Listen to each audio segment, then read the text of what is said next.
علی بھائی، مرد کا عورت کو اپنے تمام معاملات شوہر کے یعنی بیوی کو بتانا ضروری ہے؟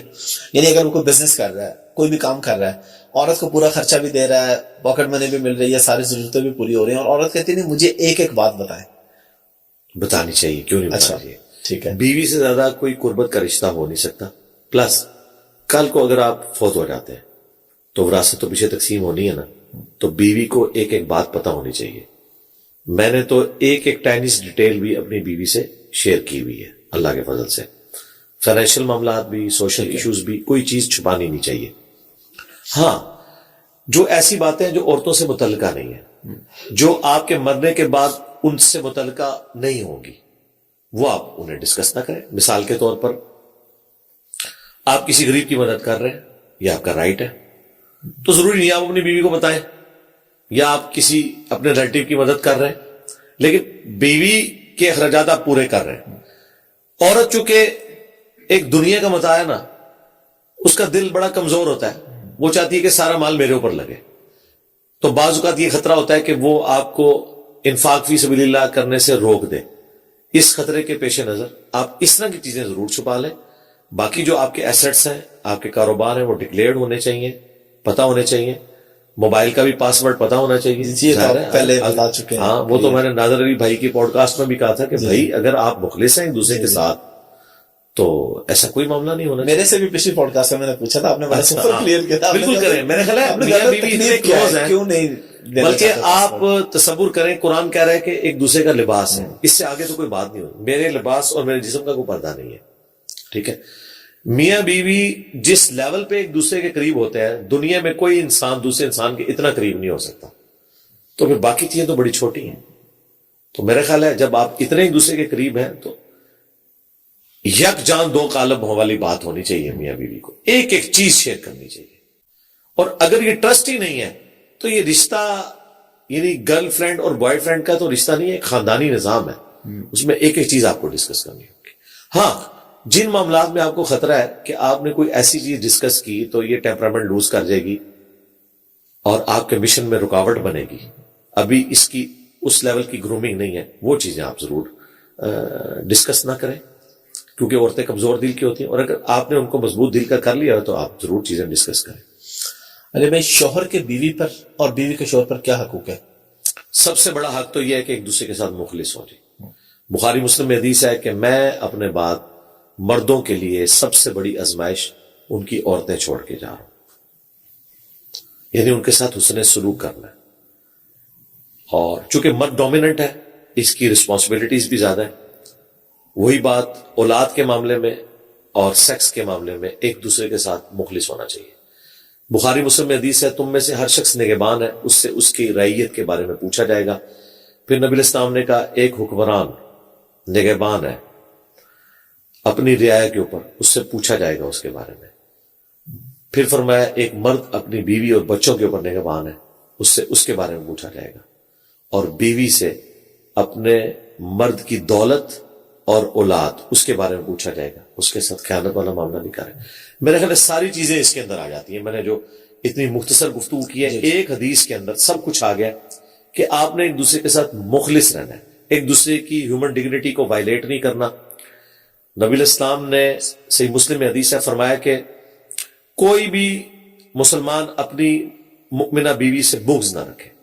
بخاری مسلم میں حدیث ہے عورت ٹیڑھی پسلی سے پیدا ہوئی ہے، اسے سیدھا کرنے کی کوشش نہ کرو، اس سے نفع حاصل کرو.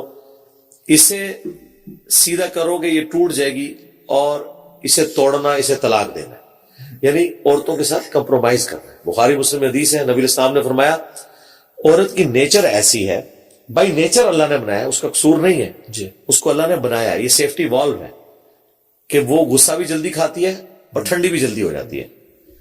کہ اگر پوری زندگی اس کے ساتھ نیکی کرو نا، اور کبھی ایک دفعہ کوئی تکلیف تم سے اسے پہنچے تو بخاری مسلم کے الفاظ ہے یہ تمہیں کہے گی جب سے تیرے عقد میں آئی ہوں میں نے سکھ کا ایک دن بھی نہیں دیکھا. اچھا یہ دیکھیں، یہ حدیث مجھے تو اتنا صبر دیتی ہے. مجھے کبھی اگر خدا نہ خواستہ اپنی بیوی سے کوئی تکلیف آئے نا اور وہ اس طرح کا کوئی جملہ بول دے تو میں اس کے جواب میں غصے میں نہیں آتا, میں ہنستا ہوں اور کہتا ہوں صدق رسول اللہ نے سچ فرمایا تھا. مجھے غصہ آتا ہی نہیں الحمدللہ, میں تو اپنے نبی کو یاد کر پہلے ہی بتا دیا گیا. ظاہر ہے دیکھیں پہلے آپ کو پتا ہو تو آپ کو صبر کرنا آسان ہوتا ہے. بالکل الحمدللہ. آخری سوال جہیز کے اوپر. ہمارے سوسائٹی میں جو ہو رہا ہے یہ ظاہر برے صغیر کے ہے یہ معاملہ, لیکن اس میں ایک سوال تو یہ ہے کہ اس پہ آپ کی رائے کیا ہے, اس پہ شرعی حکم کیا ہے, اور اگر کوئی جہیز دیتے یا لیتے ہیں تو کیا وہ کوئی گناہ ہوتا ہے, گناہ کبیرہ ہوتا ہے, یا کچھ بھی نہیں ہے, نہ ثواب ہے نہ گناہ ہے, بس ٹھیک ہے. اسلام میں اس طرح کی ساری چیزیں, شادی کی رسومات جن میں خلاف شرع کوئی بات نہ ہو, اسے کلچر میں چھوڑا گیا. ٹھیک ہے. ٹھیک ہے.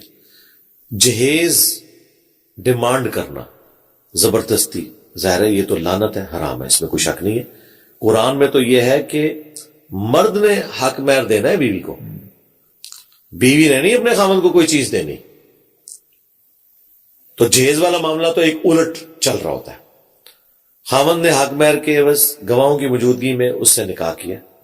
سورۃ النساء میں آیا کہ اگر تم نے ڈھیروں ڈھیر سونا بھی دیا ہے نا حق مہر میں تو واپس نہیں لوگے طلاق کی صورت میں, وہ اس کا ہو چکا, اس کے عوض ہی وہ تمہارے لیے حلال ہوئی تھی.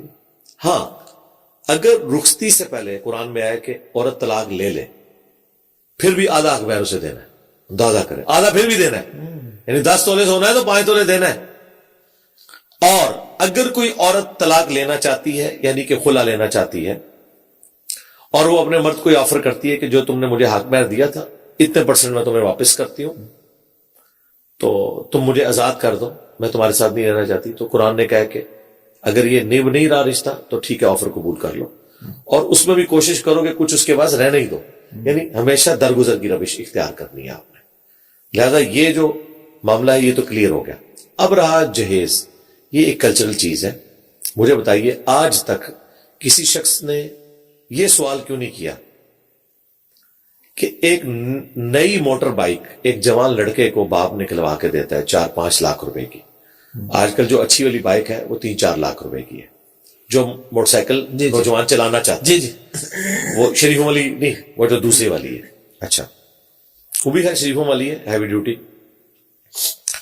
تو 4 لاکھ کی موٹر بائک 4.5 لاکھ کی 5 لاکھ کی وہ نکلوا کے دیتا ہے. اس کے عوض کیا وہ اپنی بچی کو بھی کوئی سواری لے کے دیتا ہے؟ نہیں لے کے دیتا. کبھی کسی نے یہ سوال نہیں کیا کہ یہ جائز ہے موٹر بائک نکال کے دینا؟ جبکہ بخاری مسلم حدیث ہے, نبی الاسلام کے ایک صحابی نے اپنے بیٹے کو ایک غلام گفٹ کیا. پھر نبی الاسلام کے پاس اپنے بیٹے کو لے کے آیا اور کہا کہ یا رسول اللہ آپ گواہ ہو جائیں, یہ میرا بڑا تابع فرمان بیٹا ہے, میں نے اسے غلام بھی گفٹ کیا. وہ اپنی ایفیشنسی جھاڑ رہے تھے وہاں. نبی الاسلام نے فرمایا کہ تو نے اپنے باقی اولاد کو بھی ایک ایک غلام گفٹ کیا؟ انہوں نے کہا نہیں یا رسول اللہ. فرمایا کیا تم یہ چاہتے ہو کہ ساری اولاد تمہارے ساتھ ایک جیسے سلوک کرے؟ کہا یا رسول اللہ ایسے ہی ہے. تو فرمایا پھر باقیوں کو بھی ایک ایک غلام گفٹ کرو یا اس سے بھی واپس لو, اولاد کے درمیان انصاف کرو اور مجھے اپنے گناہ پر گواہ نہ کرو. اس نے کہا سر یا رسول اللہ گواہ ہو جائے. جی جی آپ فرمایا یہ گناہ کر رہے اور مجھے گواہ بنا رہا ہے ساتھ. اس سے پتہ چلا ایکویلٹی زندگی میں اگر کوئی گفٹ دیتا ہے نا تو پھر مرد و عورت کا بھی وہ 2:1 کی ریشو نہیں ہے, ایک جتنا دینا ہے برابر. ہاں ٹھیک ہے, وہ وراثت کا معاملہ الگ سے. ٹھیک ہے. اچھا اب مجھے بتائیں ان ساری چیزوں کے ہوتے ہوئے ایک میاں بیوی نئی زندگی شروع کر رہے ہیں, کیا مردوں کو عورتوں کو سلامی نہیں دیتے کہ نیا جوڑا ہے چلے کچھ اپنا بنا لے گا؟ یہ کس حدیث میں ہے؟ وہاں کہتے ہیں کلچرل ہے. یہ نکاح خاں اور مولوی نکاح پڑھانے کی جو فیس لیتا ہے یہ کس حدیث میں آئی ہوئی ہے؟ کوئی صحیح حدیث ہی دس دو. کہتے ہیں کلچرل چیز ہے. ٹھیک ہے, اپنی جیب میں جا رہا ہے تو کلچرل ہے, دوسروں کی جیب میں جا رہا ہے تو آپ شریف فتوے لگاتے ہیں, یہ کلچرل چیز ہے. اسی کو ایکسٹراپولیٹ کریں. ایک باپ کہتا ہے میں نے اپنے بچے کو موٹر بائک نکلوا کے دی تھی, چلو میری بچی کی شادی ہو رہی ہے میں اسے بیڈ روم فرنیچر دے دیتا ہوں 4 لاکھ روپے کا. تو آپ اس باپ کو روکیں گے کہ وہ اپنی بیٹی کو گفٹ نہ دے سکے یہ کہہ کے کہ یہ تو جہیز ہو جائے گا؟ بھئی یہ جہیز اس صورت میں ہوگا جب داماد کہے کہ مجھے بیڈ روم فرنیچر ڈلوا کے دو, جب وہ ڈیمانڈ کرے.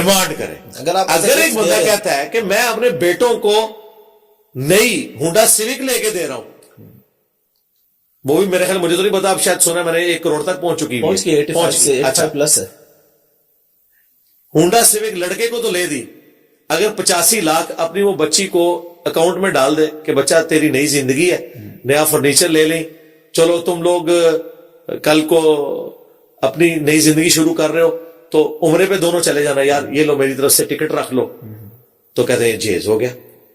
تو جہیز کی ڈیمانڈ لعنت ہے، لیکن اگر کوئی باپ اپنی مرضی سے اپنے بیٹے یا بیٹی کو کوئی گفٹ دینا چاہے، اور میں تو کہتا ہوں دینا چاہیے. جو بیٹیاں ایسی ہیں کہ ان کے ماں باپ افورڈ کر سکتے ہیں تو ان کا اپنے ماں باپ پہ یہ حق ہے کہ وہ ان کو سپورٹ کریں. اس کا ڈبل فائدہ ہوگا. ایک تو آپ اللہ کے حضور مجرم نہیں بنیں گے بیٹیوں اور بیٹوں میں فرق کر کے. دوسرا، جس گھر میں وہ جائیں گی وہاں ان کی عزت ہوگی. جو مرضی کریں، روٹی چھٹا فرض ہے اسلام کا، انڈکلیئرڈ. ہاں سیدھی سی بات ہے، کیونکہ جامع ترمذی کی حدیث ہے ہر امت کا کوئی نہ کوئی فتنہ ہے اور میری امت کا فتنہ مال ہے. مال ہو نا آپ کے پاس، آپ کی شکل بھی قابل قبول نہ ہو، دنیا آپ کو سلوٹ کرتی ہے. آپ جتنے مرضی خوبصورت ہو، اگر آپ کے پاس مال نہیں ہے نا، آپ کے قریب بھی کوئی نہیں پھٹکتا. یہ دنیا کی ریالٹی ہے. بالکل. تو ہم ریالٹی میں جیتے ہیں، ہم خوابوں کی دنیا میں نہیں جیتے. اس لیے میں کہتا ہوں جس کو اللہ نے مال دیا ہے اسے چاہیے اپنی اولاد کو جتنا دے سکتے ہیں وہ ضرور دے. یہ فرق نہ کرے، ان چکروں میں نہ پڑے. اور پھر یہ جو علماء اس قسم کی آپ کو باتیں کرتے ہوئے نظر آتے ہیں نا، آپ دیکھیں یہ جب اپنے بچوں کی شادیاں کرتے ہیں تو کیا کیا شاہانہ خرچے یہ لوگ کرتے ہیں. آپ کو کہتے ہیں ون ڈش، خود یہ جن ہوٹلوں میں شادیاں کرتے ہیں اپنے بچوں کی اور چندوں کے پیسوں پہ، ان لوگوں کا سورس آف انکم کوئی نہیں ہے. چند ایک علماء ہوں گے کوئی لاکھوں میں ایک جن کا کوئی اپنا کاروبار ہوگا، ادروائز ڈکلیئرڈ تنخواہ ان کی 1 لاکھ 1.5 لاکھ ہوگی، وہ بھی بہت بڑے لیول کے عالم کی. عام عالم کی تو 30-40 ہزار سے زیادہ نہیں ہوتی. گاڑیاں رکھی ہوئی ہیں، بنگلے ہیں، بچوں کو موٹر بائکس نکلوا کے دیے، کہاں سے؟ چندہ بک ان کے پاس ہوتی ہے. تو اللہ کے حضور پکڑے جائیں گے. یا تو ڈکلیئرڈ تنخواہ کروا لیں اپنی 10 لاکھ روپیہ، وہ کروائیں گے، لوگ کہیں گے حضرت نکلے یہاں سے، آپ یہ کیا کر رہے ہیں. یہ تلخ حقائق ہے. اللہ تعالیٰ مال کے فتنے سے بچائے جی. آمین. سوال آخری تھا لیکن اس میں سے سوال نکل آیا ایک، کیونکہ یہاں پہ جہیز کی اور اس سے پہلے آپ نے خلا کی اور طلاق کی بات کی. کس سٹیج پہ آ کے شریعت اجازت دیتی ہے، یا ایسے ایشوز ہوں کہ مرد کو حق ہے کہ یار اب ختم کر دے، یا کس سٹیج پہ عورت کو اختیار ہے کہ اب بہت ہو گیا، علیحدگی اختیار کر لینی چاہیے؟ یہ تو وہ خود ہی ڈیسائیڈ کر سکتے ہیں. ٹھیک ہے. دیکھیں جو بڑی جینون ریزن ہے نا، اس میں تو فوراً ڈسین کر لینا چاہیے. یعنی خاوند مارتا پیٹتا ہے ویشیوں کی طرح، خرچہ پورا نہیں کرتا اور نہ وہ کیپیبلٹی رکھتا ہے، سیکچولی ڈسیبل ہے، وہ تو بالکل ہی ختم ہی ہو گیا نکاح. اس طریقے سے عورت کا جو معاملہ ہے بے حیائی پہ اتری ہوئی ہے، سمجھانے کے باوجود بھی باز نہیں آتی ہے، اور ظاہر خاندانی نظام تو اس طرح آگے نہیں چل سکتی. تو اس طرح کے سارے معاملات میں، لیکن یہ آخری درجے میں طلاق سب سے ناپسندیدہ چیز ہے حلال چیزوں میں، آخری درجے میں اوائڈ کریں. اس کے پورے پھر سٹیپ ہیں کہ دونوں طرف سے بڑوں کو انوالو کریں، اس کو ریزالو کرنے کی کوشش کریں. ان شارٹ یہ ہے کہ کوشش کریں کہ یہ نہ ہی ہو علیحدگی والا. ٹھیک ہے. اور اگر آپ کو نظر آ رہا ہے کہ اس کے سوا چارہ نہیں ہے تو اسے ڈیلے نہ کریں. میں نے دیکھا 30 سال بعد طلاق ہو جاتی ہے. کتنا ظلم ہے. اب وہ دونوں ذلیل ہو رہے ہیں، اور جو اولاد ذلیل ہوتی ہے، ایک گھر میں ماں کو رکھا ہوا ہے، ایک میں باپ کو، کیا کریں؟ وہ کہتے ہیں کٹھے بھی نہیں رہ سکتے، نامحرم ایک دوسرے کے لیے، مصیبت بن گیا اولاد کے لیے. یہ ہمیں لوگوں نے جینون کیسز بتایا، میں نے ویڈیوز بھی ریکارڈ کرائی ہیں. بڑھاپے کی طلاقیں کی ہو جاتی ہیں، وہ شروع سے چلاتے رہتے ہیں. اور اکثر ایسے خاوند جو اپنی بیویوں کے ساتھ زیادہ وقت نہیں گزارتے، جیسے کورونا کے دنوں میں جب خاوند گھر میں آئے تھے تو مارتے بھی تھے اور طلاقیں بھی ہو گئی تھی. ٹھیک ہے، یہ والے معاملات بھی ہو جاتے ہیں. پلس یہ کہ ٹالریٹ کرتے رہتے ہیں کہ چلو نبھاؤ. تو یار 30 سال نبھا لیے تو اب جو پچھلے 10 سال رہ گئے وہ بھی نبھا ہی لے یار. کیوں آخری وقت میں تو نے یہ معاملہ خراب کر دیے؟ تو آخری وقت تک نبھائیں. لیکن اگر آپ کو نظر آئے تو پورے وثوق کے ساتھ ساری سٹیجز طے کر کے، بڑوں کو انوالو کر کے، اور اگر آپ کو نظر آ رہا ہے اس کا اینڈ کوئی نہیں ہے تو قرآن میں ہے کہ علیحدگی اختیار کریں. اللہ تعالیٰ اس کے لیے کوئی نیا مرد کر دے گا، اس کے لیے کوئی نئی عورت کر دے گی. سورہ نساء میں ہے کہ اللہ تعالیٰ سبیل نکال دے گا. یہ کوئی گالی نہیں ہے کہ طلاق ہو گئی تو اب زندگی ختم ہو گئی ہے، یا خلا لے لیا تو زندگی ختم ہو گئی ہے. کوشش کریں آخری وقت تک کہ ایسا نہ ہو. لیکن جب یہ ناگزیر ہو جائے ان وجوہات کی بنا پہ تو پھر اسے ڈیلے بھی نہ کریں، ادروائز لٹکتا رہے گا، ایک نہ ایک دن یہ رشتہ ٹوٹ ہی جانا ہوتا ہے اور وہ خطرناک معاملہ ہوتا ہے. علی بھائی بہت شکریہ آپ کے ٹائم